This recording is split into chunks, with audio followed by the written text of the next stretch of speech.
Fitness Pro Mentor community, welcome to the Minds on Muscle show. Glenn and I are a part of Fitness Pro Mentors Productions.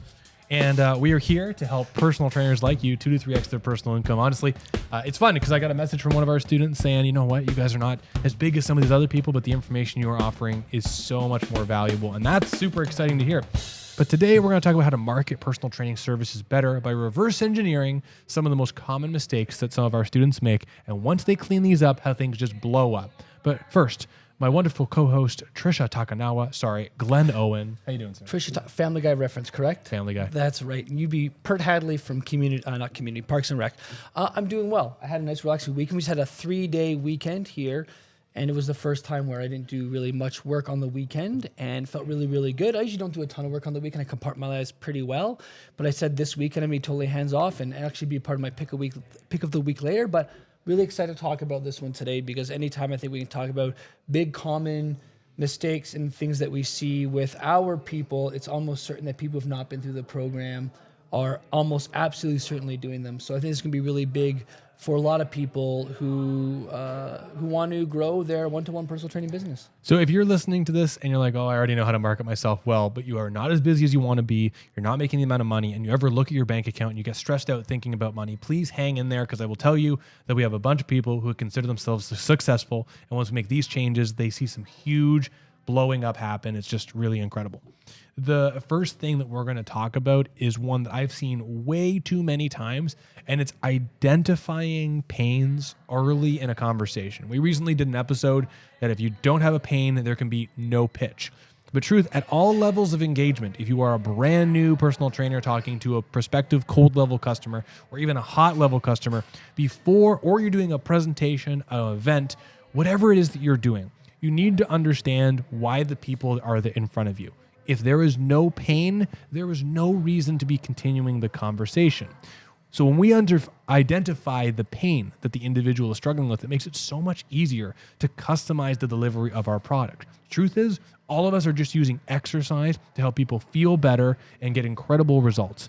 But we have to be able to customize how we explain exercise and how that exercise will help that individual with their particular needs. And to clarify, when I say pains, I don't mean necessarily physical pains, pains of all sort. What is the driver that has had them even consider having a conversation with you to potentially resolve their problem?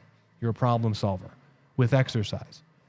But one of the things that we accidentally do is we hear someone, they're talking to us, and we go, excellent, a prospect, and we start inundating our ideas of what their pains may be. So Glenn, I'm so excited to be talking to you. Are you concerned about your back pain inhibiting your ability to be a good father in the future? Oh my, That sounds weird, right? Here's the thing, is if I paint an idea into Glenn's picture, it can be extremely confusing and throw him off. But if Glenn identifies to me, hey man, so, I mean, if you don't mind me asking, like, what are you hoping I could even help you with if you're talking? Oh, I'd really like to have my back pain to go away. Back pain to go away. Yeah, totally get that. I mean, if your back pain were to go away, how would that affect your day to day? Things would be a lot easier. I think I'd be able to play with my children a lot more, and that's something I really miss doing is playing with them. Are you at a place right now where you can't play with them because of the back?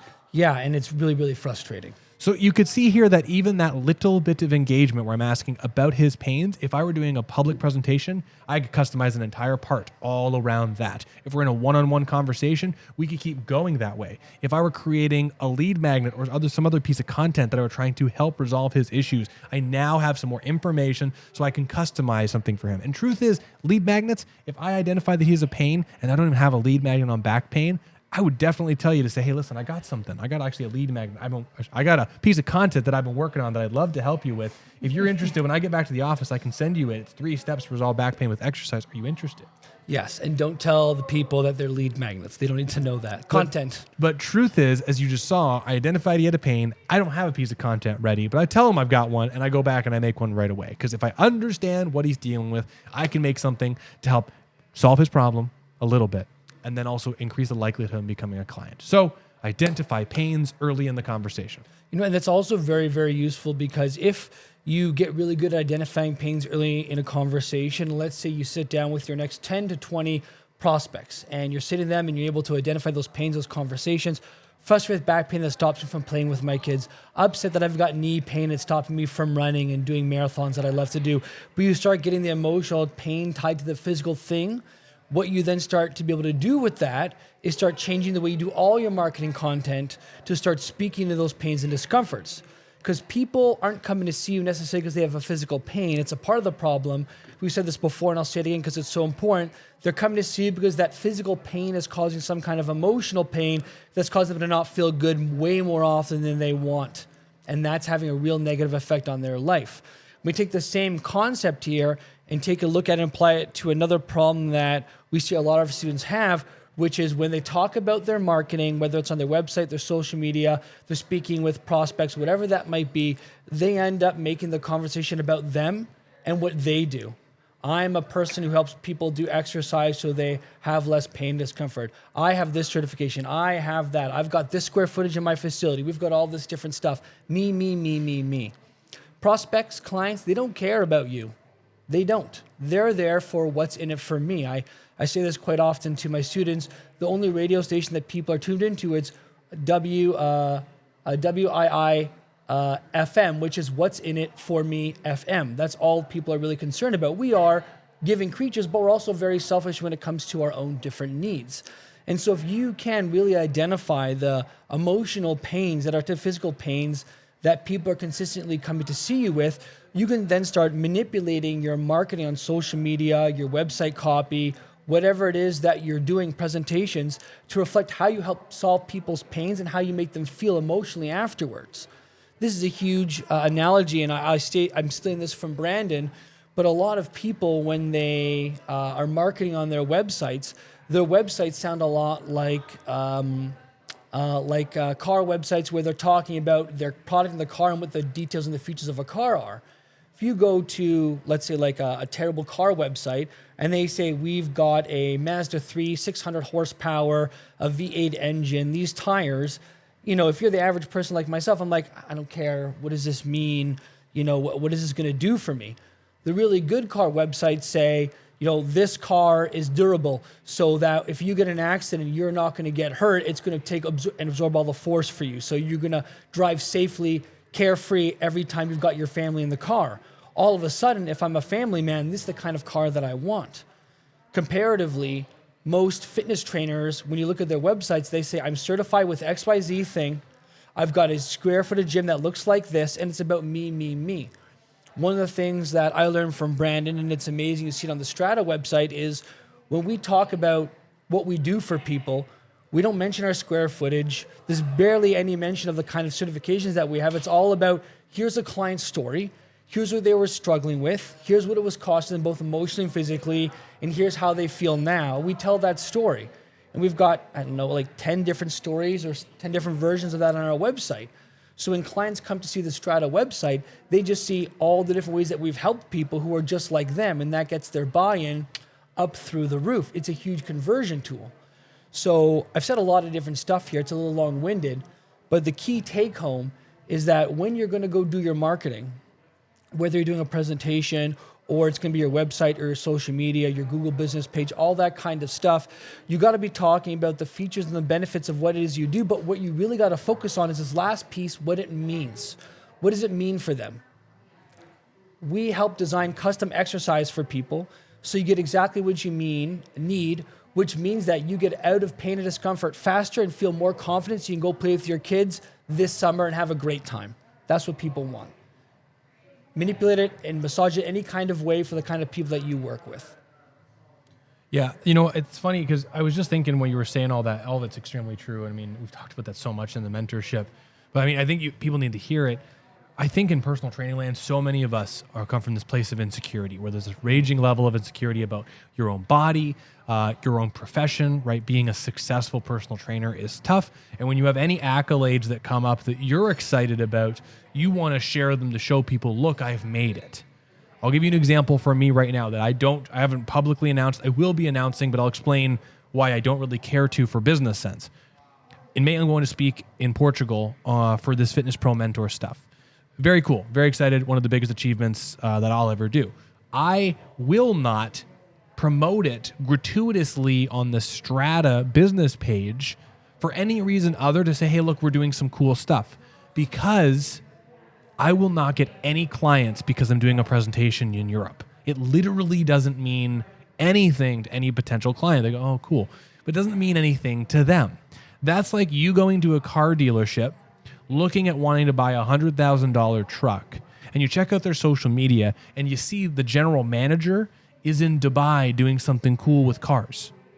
It doesn't matter. Like, you're like, oh, cool, right? But it doesn't do anything to you actually purchasing the vehicle. It doesn't mean anything. So all the micro accolades of, hey, look at the success I had speaking at Nature's Emporium. Hey, look, I got in shape. This is great, right? No one, car dealership owner, showing off his car, right? You can kind of see where I'm going with this. Is that any lateral business, any maneuver like this would just be ridiculous because no one would care.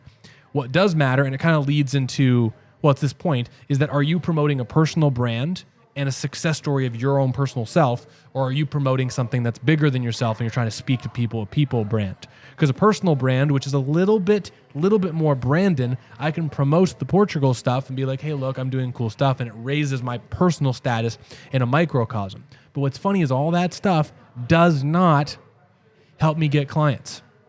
All it does is my current clients see it and they go, oh, that's pretty cool. And it's the same thing with Glenn doing events around town at Dr. Warner. No one sees Glenn is doing an event and goes, oh, I'm going to go work with that guy, right? They see him at the event, or their current client, they go, oh, he's a public speaker. That's pretty cool. What does help garner more respect from people is when, let's say we do a presentation or something like that.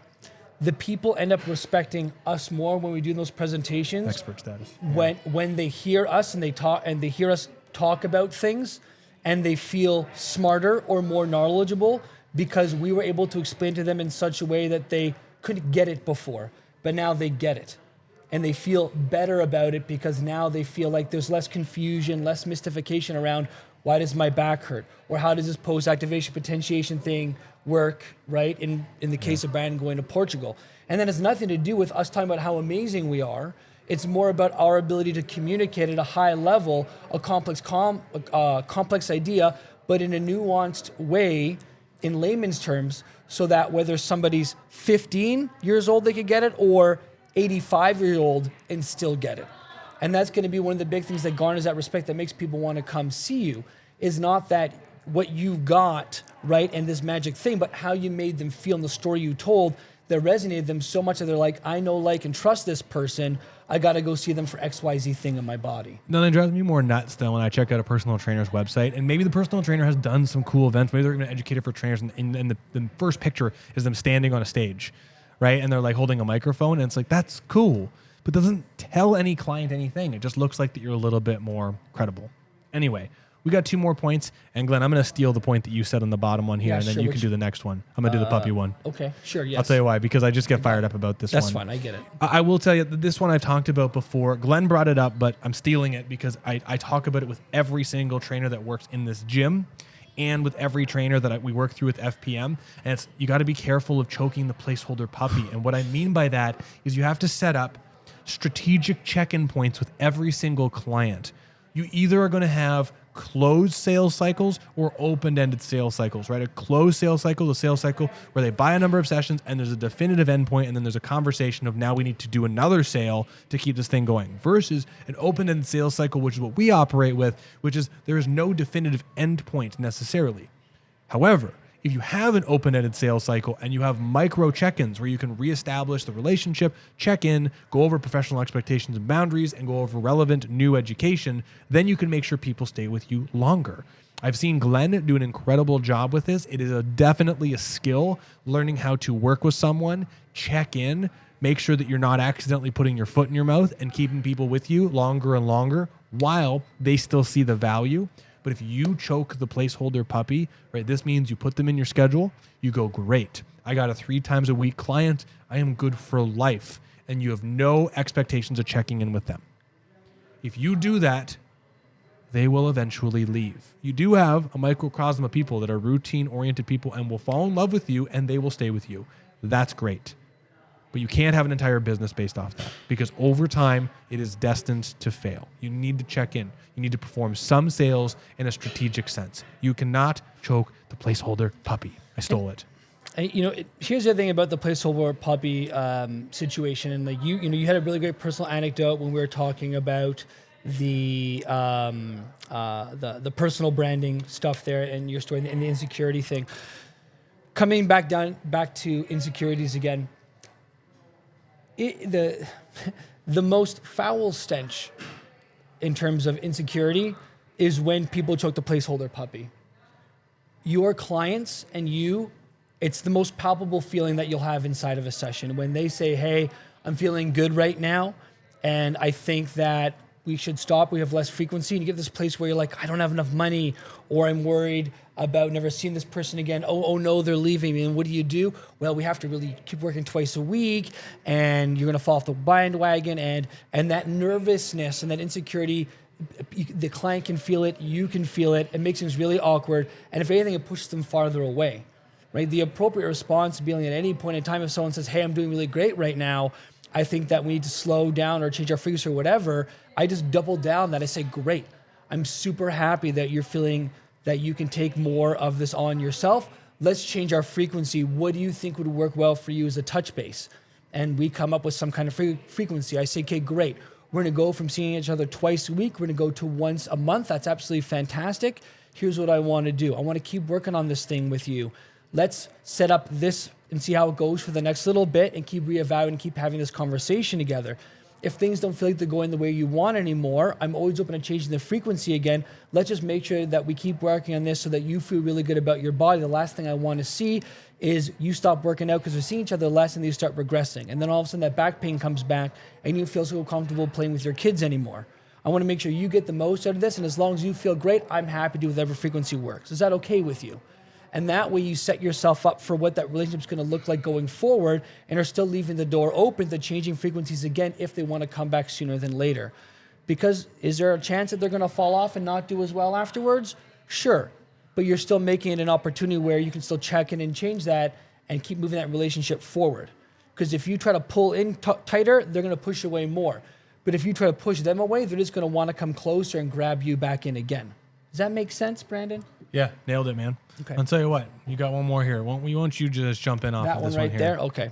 So I think this is huge, and I think this is especially important for the people that have those big picture thinkers, where they can see all the different things they could want to do to grow their business. And what they end up doing is they try to do everything all at once. Idea monster. Yeah, and they end up wearing themselves thin.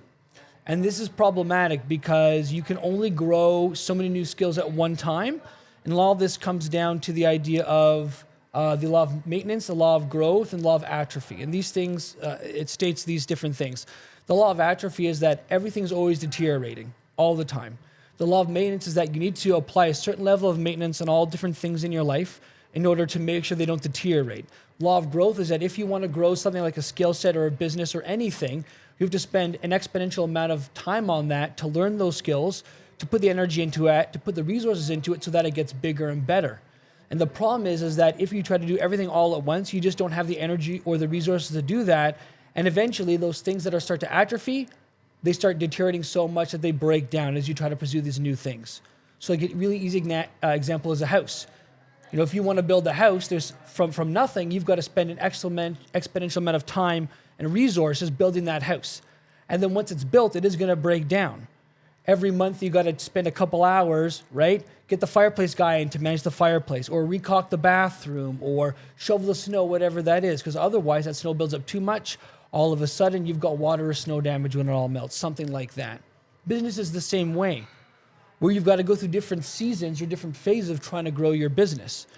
If you're in a place right now where your business is really good, you got your 25 to 30 hours per week, you don't totally stop marketing, but you do have to put in maintenance mode. And then you start working on growing that big summit that you've been wanting to. Maybe you got a big open house that you want to do. You want to be seen by more people. You want to get your name out there to more different businesses. So what do? You have that open house and you spend that month and a half planning that open house and executing on it while putting your other marketing stuff in maintenance mode. A couple of social media posts a week, whatever that looks like for you. But the last thing that you want to do when your business is in a good spot is what? Stop working on marketing. Because all of a sudden, someone gets sick, they can't come in for a month. Someone else has a family member pass away, they can't come in for a month. People go on vacation, like I had 5 hours of my people go on vacation for a month. What happens now? All of a sudden, you're from 25 hours down to 15, and what do? You panic. We don't want to see you panic. So don't try to do everything at one time. The best thing that you can do, and this is why we're really big on key performance indicators, right? We really want you to look at your metrics every week and every month and know where the health of your business is.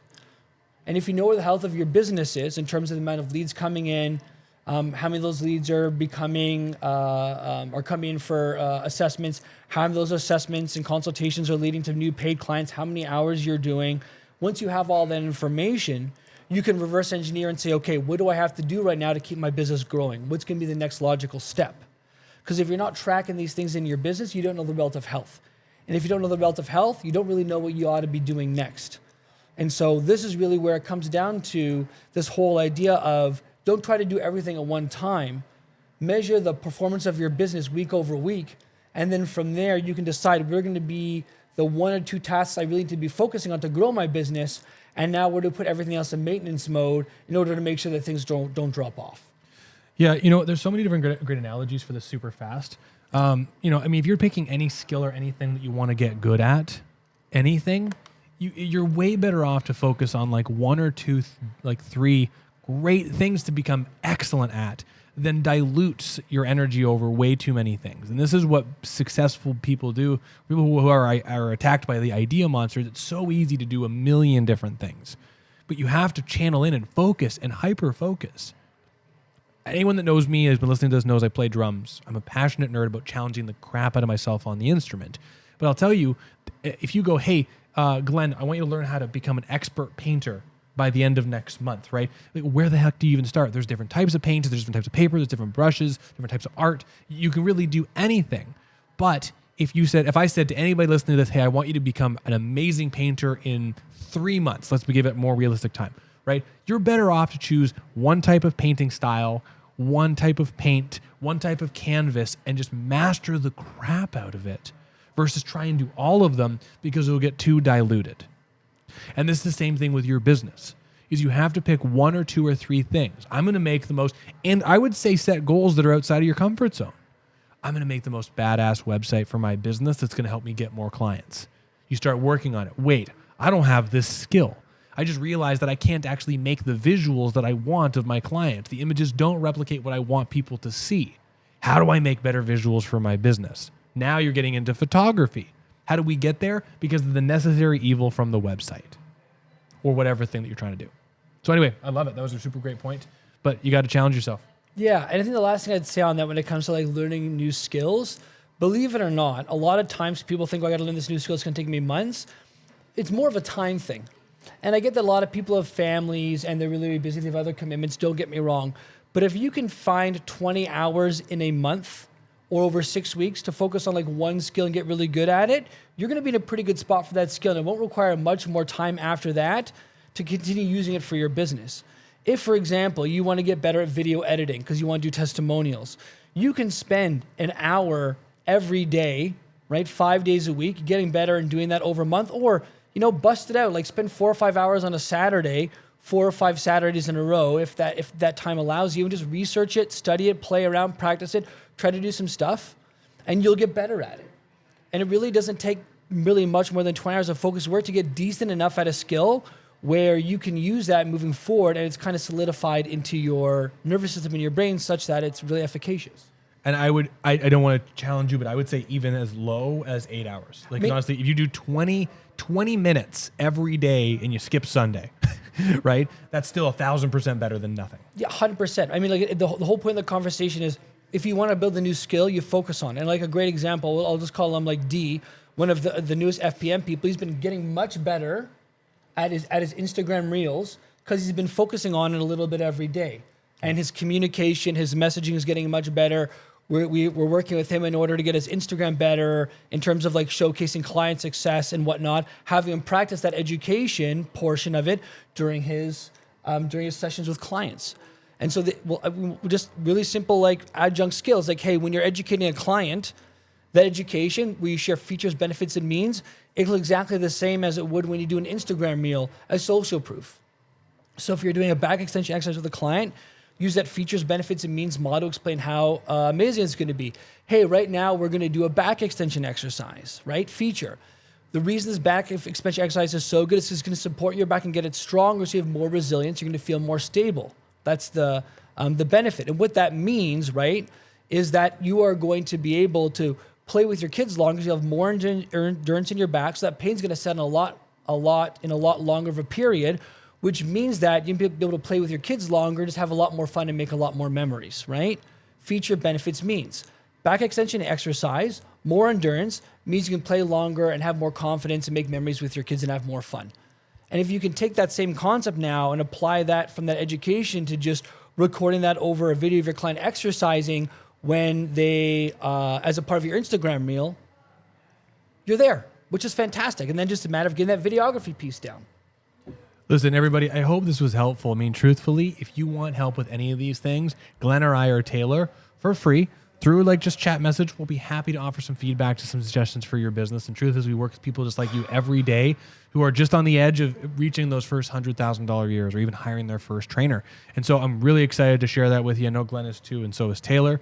But before we continue, Glenn, what's your pick of the week? Yes, I appreciate it. So my pick of this week is going to be a focused blocks and positive constraints. Now, we've talked about this before. It was on a very much earlier on version of the podcast. I want to say almost a year and a half, 2 years, but sometimes you relearn these ideas and they come back to you, especially when you need them the most. And so one of the things that I did for myself this weekend was outside of like my scheduled work hours, I just said, I'm not worrying about work right now. And I'm one of those people where I can very easily open my email and see I got an email from someone for work and then dive in and start doing work and then kind of blur my relaxation recharge time with my work time.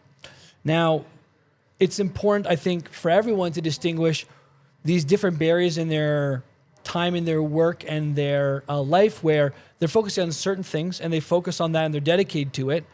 And then other times where they're focused and dedicated to something else.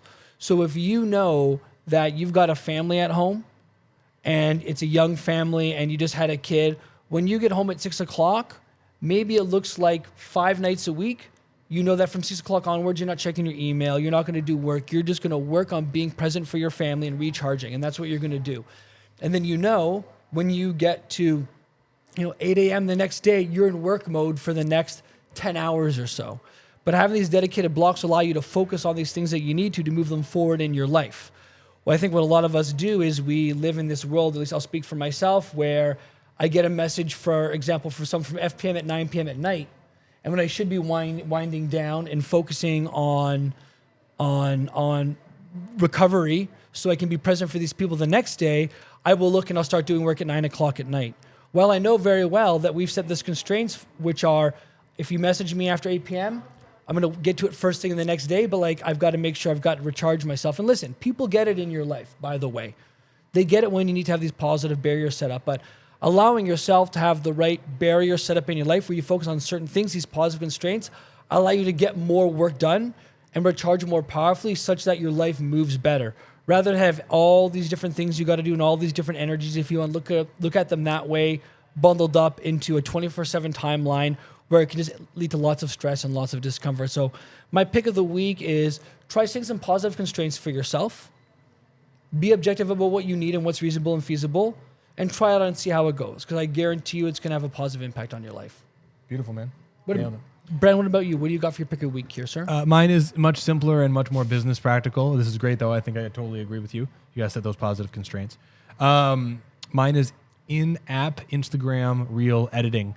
Honestly, I would say that since Instagram and Facebook have really made their reels like a primary mode of content, they've done a really, really great job of making it easy to really, really make fun stories out of the content, and it's not a lot of stress. We did a social media science module for our mentorship call last week, and I made some content in real time and showed how simple it was to create really cool looking content that was non-invasive, both in Canva and in the Instagram app.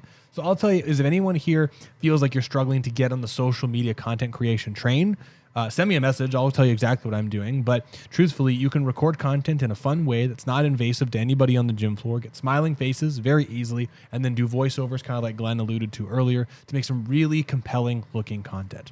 If you have not played with it and you're like, I don't want to mess up my feed, make a separate Instagram account just for fun and practice posting content just for fun. Just explore, and then you can delete it when you're done. Consider it a test ground, but it's really become incredible. I definitely recommend it. I will say one last thing on that note, because I think this is probably maybe a fifth bonus common mistake, and I think it's a huge one as well. This idea that we as human beings will find any reason not to do something if it's uncomfortable. And I think that's one of the things that we all come up against when we try new different things is, I can't do this thing because X, Y, and Z. And I know social media is a big one for a lot of people, because a lot of people in one-to-one personal training world are comfortable with the idea of doing social media. It makes them feel any number of different ways. I'm not good at it, feel like I'm going to fail, or I don't want to be an influencer. I don't want people to think of me in a certain way. You know, the end piece here is that even if you feel uncomfortable doing something, but it's something that's going to help your business, you just kind of got to be uncomfortable and do it anyways. And that is, I think, the number one thing that leads to success in the FPM program is the people in our program who are uncomfortable with something, or they're new to it and they're having some kind of abrasion or resistance to it in their body. Even if they have that little part of their body which is kind of like, you don't do this, figure it out, we can do this another different way. Try it anyways, do it, build the skill.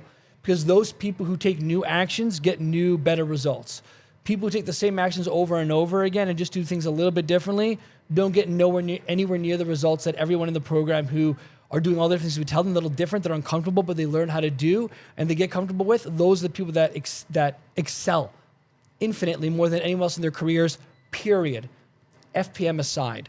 So try new things, get comfortable, be uncomfortable, even if your cognitive brain is telling you that this is not a good idea.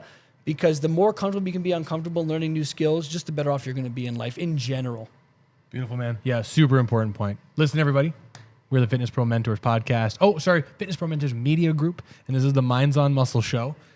Everyone, thanks so much for listening to this, and please comment below what you think. If you're listening to this on Spotify, go to our Facebook group, Fitness Pro Mentors, private Facebook group, with tons of incredible resources in there, and we'd love to see you there. Glenn, thanks so much. That was all great. Yes, thank you. This is a great podcast, and we look forward to seeing you guys in a couple of weeks. See you, everybody. Ciao.